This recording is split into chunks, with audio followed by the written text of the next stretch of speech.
はい、どうもこんにちは。下手くそな運転をするやつほど速度を出したがる。よろしくお願いします。はい。寒いですね。なんで嬉しそうなの。寒いんです。本日はですね、このワゴンある、はい、先日ですね、はい車検を通してきました。はい、そして、この車両はですね、非常にグレーゾーンが多い車両だったんですね。出戻りされたんですよね。いろいろ、これどうなんだいっていうグレーなゾーンがいっぱいあったので、そちらのグレーなゾーンが車検に通ったのか通らなかったのか、担当した検査官の方にもちゃんと聞いて、それで結果が出ましたんで、無事こちらは車検通りました。それいいの大丈夫なの？全然大丈夫です。ほら、全国のさ、車検場の方々が、ダメだよとかって言ってくるんじゃない？そう、いいところ言いました。うん、これですね、検査官のうん判断によるっていう言葉が盛り込まれてるんですよ。でしょ？そう、だから、検査官の人それぞれによって、OK なものもあれば、OK じゃないものっていう、やっぱ人間だからグレーなゾーンっていうのがあるんだけども、できるだけそのグレーなゾーンをクリアにできるように、今回はお伝えしたいと思いますので、ぜひ、そちらのソファーにおかけの人妻の方もご覧いただければと思いますので、よろしくお願いします。なんかある？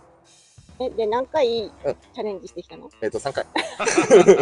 はい、じゃあそちらのお話をしたいと思います。それでは参りましょう。レッツゴー。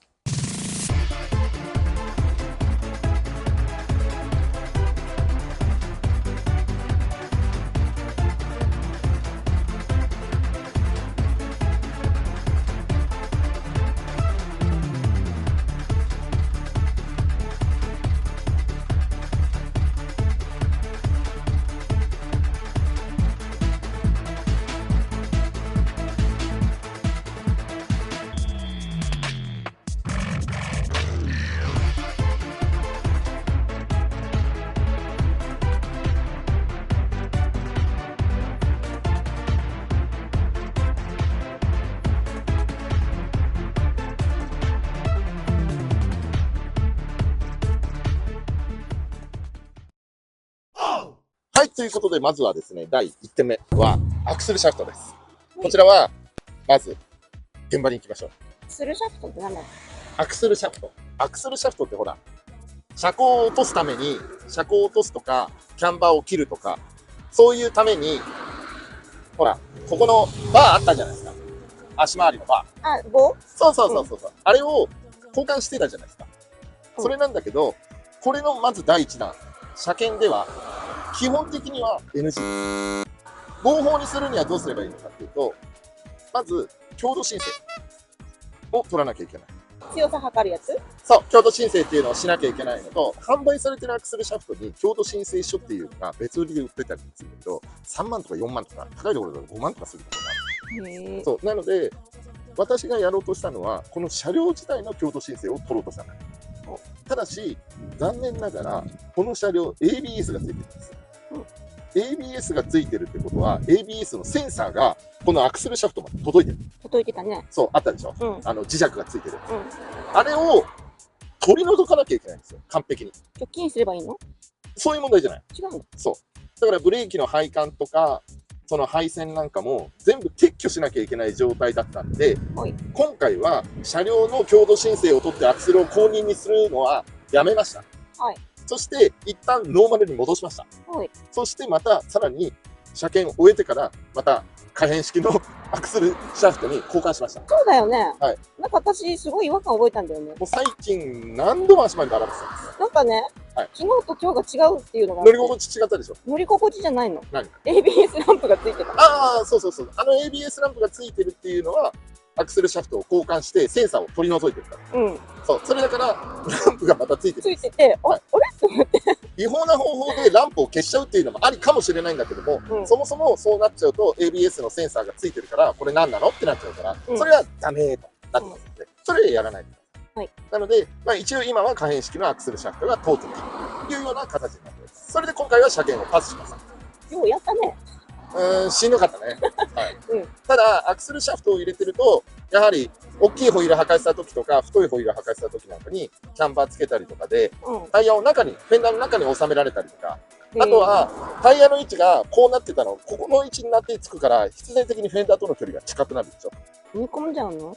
埋め込むんじゃなくて、そういうふうに、のめり込める。アームの位置が変わってないのにもかかわらず、タイヤが車高低くなったようになると、ストロークはそのままなんですよ。だから、アクセルシャフトノーマルに戻った時すごいゴツゴツしてたんですよ。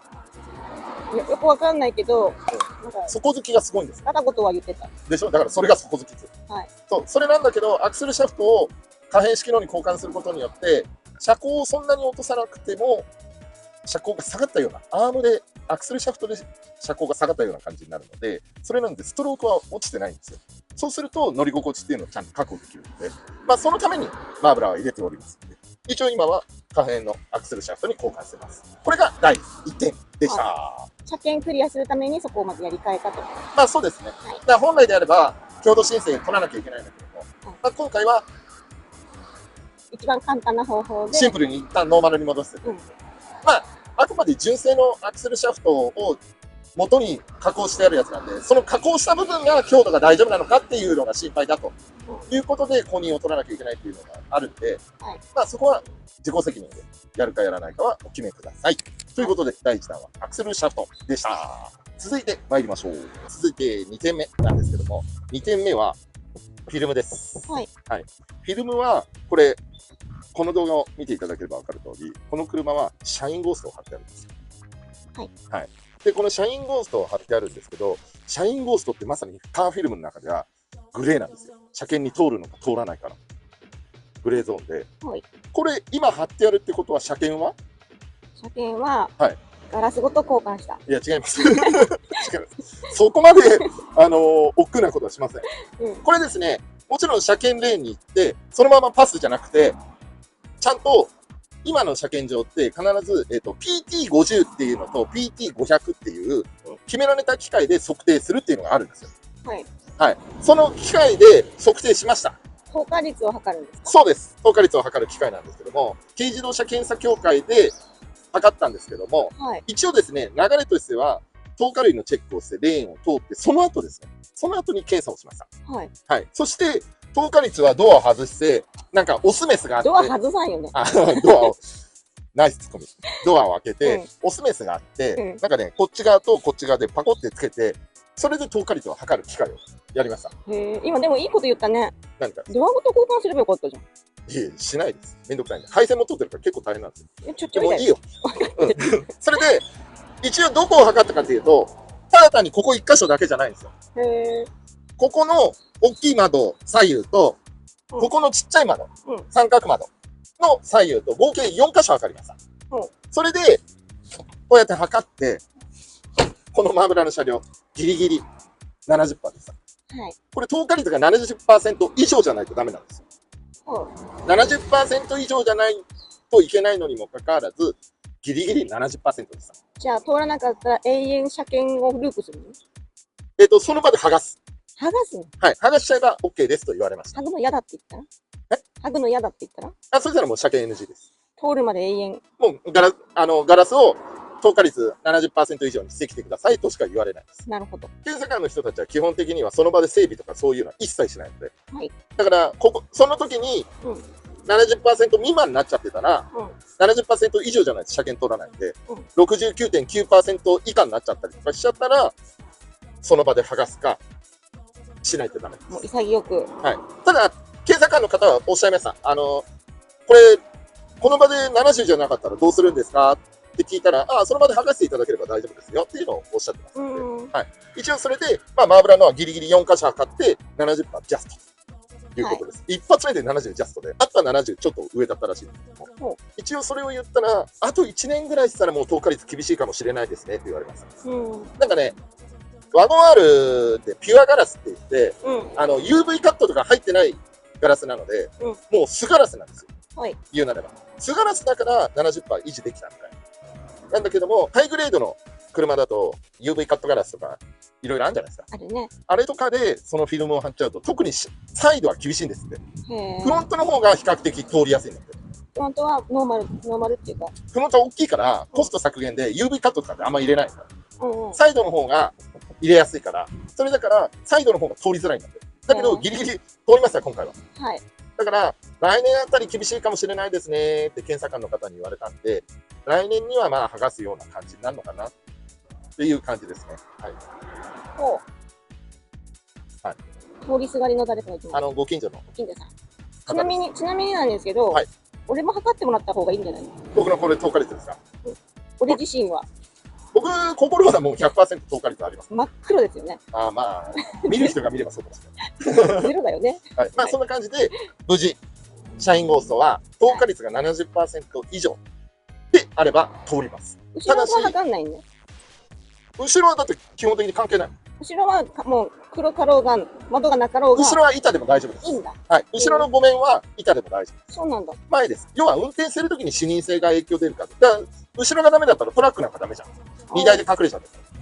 だけど、あれなんか大丈夫ですよ。そういうことなのね。そう。なので、前3面です。基本的には。はい、まあ、この三角窓も入れれば前5面なんですけど、まあ、基本的にはこの3面が 70% 以上あるかどうかっていう感じなんです。ざっくり言っちゃうから。厳密に言っちゃうともっと細かいけども、一応そんな感じになります。はい。ということで、シャインゴーストは車検に OK でした。ただし、ウォータースポットとかで汚いガラスに貼ってる時なんかは、70% 未満になる可能性は非常に高くなりますので、ちゃんと車検に行くときはガラスをきれいな状態で行くようにしといてください。はい。はい。ということで、シャインゴーストでした。無事。違う、シャインゴーストじゃないだ。シャインゴースト。うん。なんで僕がシャインゴーストなの？シャインゴーストでした。無事、車検は OK です。はい。ということで、こんな感じです。はい。代弁してくれてありがとう。はい。ということで、第2点でした。はい。ということで、第3点目なんですけども、第3点目は、これ意外にありがちなんですけど、ホームボタンのマークです。ということで、マーブラの車両は、マーブラックオリジナルホームボタンをつけてたために、ホームマークがつけてなかったんですよ。参考画像はありますか？はい。なので、はい、そのホームマークをつけなきゃいけないということで、もう時間もなかったんで、ステッカー買うとか間に合わなかったので、マーブラ自分で手書きをしました。ケチったんだよね、ただ。ケチってない。ケチったよね。で、これに関しても、例2回通りました。2回出直されたんだ。1回目は、1回目はホームボタンの上に、マスキングテープでホームマークを書いてペタッと貼って、それ例にしたんですよ。それも手書きなんだ。もちろん。って言ったんだけど、ああ、これですかって言われて、あ、ダメですかって聞いたら、これ剥がせるような状況だとダメなんですよって言って、あとは、ちゃんとしたステッカーを貼るかのどちらかになっちゃうんでって言われたんで、手書きはダメだと。手書きだとすぐ剥がせるような感じだとダメですねって言われた。で、あ、わかりましたって言って、また改めてレーン行って、翌日に行って、今度は行く前に、ホームボタンのカバーが外せるんですよ。で、ホームボタンのカバーの中に、紙に手書きで書いたホームマークの紙を挟んで。手書きなんだね。そうです、手書きです。手書きなんだ。それでできたのがこちらです。はい。もうね、私びっくりしたよ。はい。みんな見たがるだろうから、はい、こちらです。もう、こちらです。分かったよ。これだよ。ありえないからね。でも、これで、検査官の人に言ったんですよ。検査官の方に最初言われたの。再検査ですって言って、ホームボタンですね、表示ですねって言われて、見られた時に、あらー、これですかって、また同じような感じで言われたの。手書きだもんね。そう。で、これ誰ですかって言ったの。そしたら、いやー、これはちょっと剥がせるような感じだとって言われたんだけど、よく見てくださいって言って、これこのボタンの中側に入ってるので、剥がしたりとかできないんです。こんなアホなコントをしてきた。って言ったの。そしたら、確かにそうですねって言って、これボタンの中に入ってるんですねって。じゃあ、簡単に取り外すとかはできないですねって言われたから、はい、そうですって言って。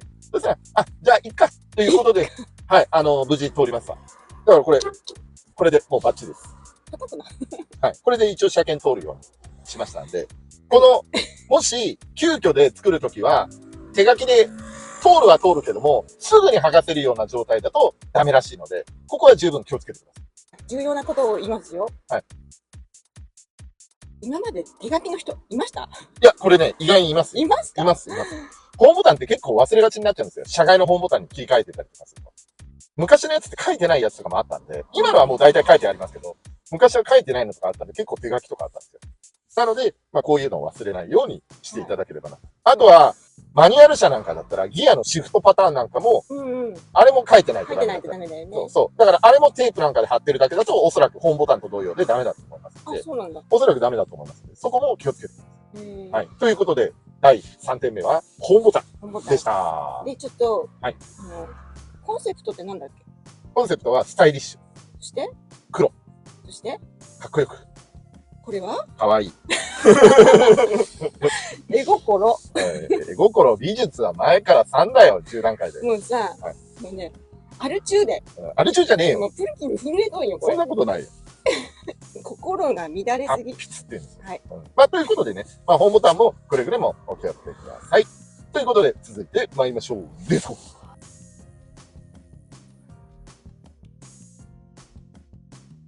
はい、続いて4点目なんですけども、4点目はですね、ヘッドライトです。ヘッドライトは、マーブラほら、この動画で、マーブラックブルーアイズっていうヘッドライト作ったじゃないですか。スモークブルー塗装の。作ったじゃないですか。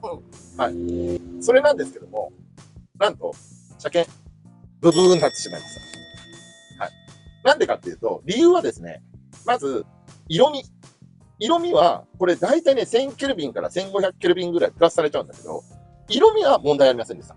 6000ケルビンの LED を入れてる状況下で、それで1000から1500ケルビンぐらい増しても、色味は大丈夫でした。特に何も言われませんでした。問題は光量。光量が暗いというので、スモークがちょっとね、濃すぎるみたい。なので、急遽、クリア仕上げのやつに切り替えました。はい。こちらに切り替えて、今は車検で通るような仕様にしましたので、まあ、これで何ら問題なくは通りました。じゃあ問題は、作ったマーブラックブルーアイズはどうなんだというのに関しましては、こちらはですね、マーブラこういうこともあるかと思いまして、クリアにスモークが混じっている状況なので、それを軽く削ってあげれば、色が薄くなっていくんですよ。そうすれば、色味を薄くしてあげるだけで、車検に通るようなレベルにはなりますので、ちょっとそれで仕上げますんで、バージョン2のマーブラックブルーアイズを早速もう作るような形にしますので、これね、気をつけてください。変に闇雲にスモークビーって自分で塗っちゃったりとかすると、色味じゃなくて、光量で車検が通らないということもありますので、これはね、十分気をつけていただければと思います。ということで、第4点目はヘッドライトでした。続いて参りましょう。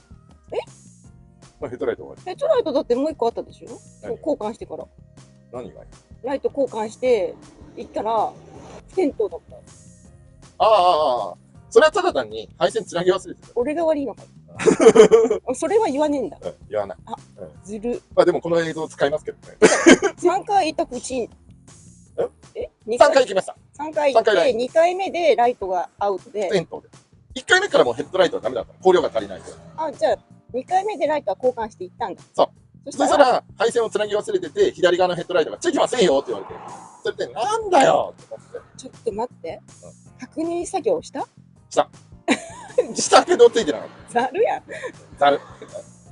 ということで、こういうことがありますので、お気をつけください。続いて参りましょう。はい、続いて5点目なんですけども、5点目はですね、車高です。はい。マーブラの、ほら、ワゴン R って、車高結構落としてたじゃないですか。うん。で、今ここ、勾配かかってるところでこんだけ車高上がってるような感じなんですけども、実際はこれ、被ってるぐらいなんです。向こう側ね、バチバチ。はい。じゃあ、後ろ見ればちょっとね、後ろもあんな感じで。後ろもあんな感じでね。後ろね、はい。はい。こんだけ被ってます。うん。はい。なので、車高も、後ろに関しては、アクセルシャフトをノーマルに戻したんで、車高がぐっと上がったんですよ。だけど、前に関しては、これ今、カヤバのローファースポーツのアブソーバーに、5000円ぐらいで売ってるダウンサスの二巻き半カットのやつのまんまで車検行ったんです。はい。はい。それで、車高結構低かったんで大丈夫かなと思って、フロントの空気圧を4キロ入れて、車高上げました。エア増しですね。そう、エア増しで、一応ですね、検査協会では、なんかね、水平器みたいなやつで、長い棒みたいなんですよ。で、それが10センチあるんで、それをこのボディの下にこうやって通してます。それで、あ、大丈夫ですねって言って、ギリギリ車高が当たらないということで、問題なくクリアできたということで、皆さんも車高の落としすぎには十分お気をつけください。特にダウンサス組んでる方なんかだと、戻せないから。マーブラみたいに一か八かになっちゃうんで、十分お気をつけください。はい。ということで、第5点目は車高でした。10センチあれば大丈夫です。はい。通った途端にこれだよ。はい。1日でタイヤ履き替えたじゃん。まあ、ミーティングに備えてほら、準備しないといけない。寒い風が吹く。もう吹いたわ。はい。ということで、まあなんとかね、マーブラの車両は無事車検を通過することができました。これでまた2年間、好き勝手なカスタムが楽しめる。ダメです。まあもちろんね、合法範囲内で、楽しんでいただければと思いますので、まあぜひ、この車をね、カーミーティングで楽しみに見ていただければなと思います。今は、エアロとかの塗装の準備の方で追われてまして、ちょっと正直ミーティングまでに間に合うかどうかはわかんないんですけど、まあできる限りのことを最善を尽くしてやっていければなと思ってます。はい。あれですね。はい。寒くなるとよく動くな。うん、寒いからこうやってうどうど。ね、カメラも一緒にこう動かないとさ。以前以上に動いてますよね。はい。でね、ちょっと、問題が一つあるんです。何？またくだらない話なんくだらなくないよ。何？マフラーさ、車検の時に可愛いの出てたじゃん。はい？マフラー車検の時はさ、可愛いのが出てたじゃん。可愛いのが出てた。うん。ノーマルマフラー。そう。ピロット。ピロットね。あれ、マフラー先っぽなくてもよかったの？あれは先っぽは純正では一応出てるんです。細いから出てないように感じるんだけど、あれで出てるよ。あなたもしっかりとカスタムの車両に見慣れてしまったんですよ。違うよ。その最後の出口がついてないとマフラーってダメなの。ついてるんです、あれで。ついてたら一応 OK なの？ OK。じゃあ、ついてなかった状態は車検は通らない。ダメです。はい。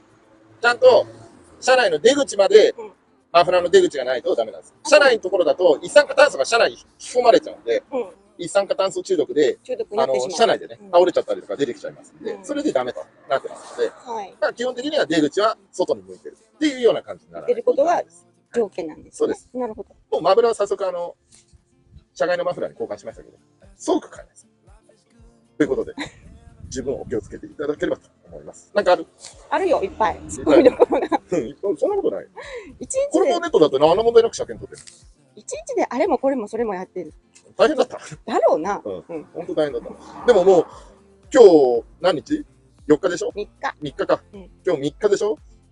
もうあと2週間ぐらいしかミーティングまで時間ないから、急いで突貫で打ち上げないといけない。そう、これボンネットもさ、乗り越えてると。ボンネットいらないんだってみんな主張する。だってこれ曲がってる。こんな愚策いらないんだって。じゃなくて。ブラインダータトゥー自体がいらないんだって。マフラーふてってるよ。ノーマルにしてよ。ブラインダータトゥーがダサいんだって。知ってるよ。まあそんな感じで、しばらくこのままでいく。ということで、最後までご視聴いただき、誠にありがとうございます。まあね、ソファにかけてる人妻の方でも分かりやすい動画だったかなと思います。勝手に言ってるけど。勝手にソファに座ってる人妻の方も分かりやすい動画だったかなと思います。はい。全然わかんない。だよね。すいません。ということで、最後までご視聴いただき、誠にありがとうございます。高評価やコメント、チャンネル登録とベルの通知のマークをですね、オンにしていただきますと、マーブラックの不定期な動画の配信が通知でお知らせになりますので、ぜひとも通知をオンによろしくお願いします。寒いので口が回りません。すみません。なんかある？最後。寒くなくても口は回ってなかったよ。まあな、だいぶ喋り慣れただけだからな。はい。ということで、またお会いしましょう。さよなら。